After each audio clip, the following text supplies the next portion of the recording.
నీళ్లు తీసుకుని అట్లా కనిపించండి. తోలు బాగుతో నీళ్లు కనిపించండి, నీళ్లు కనిపించండి అట్లా. మీరేం చేస్తారంటే మీరు తెచ్చినటువంటి సామాన్లు జొజ్జూరు గ్రామంలో శ్రీ యోగానంద లక్ష్మీనరసింహ స్వామివారి సన్నిధానం నందు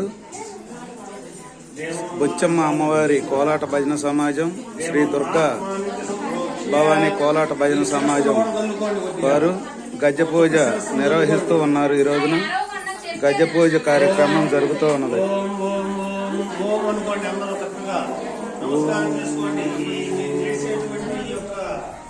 ఈ భజన కార్యక్రమం రాష్ట్ర వ్యాప్తం కాదు, మన రాష్ట్రంలో కాదు, ఇతర రాష్ట్రాలకు కూడా వెళ్ళి ప్రోగ్రాంలు ఇవ్వాలని దండం పెట్టుకోండి. చక్కగా దేవుడు రెడీ కావాల్సింది మనకి.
నమస్కారం చేసుకోండి.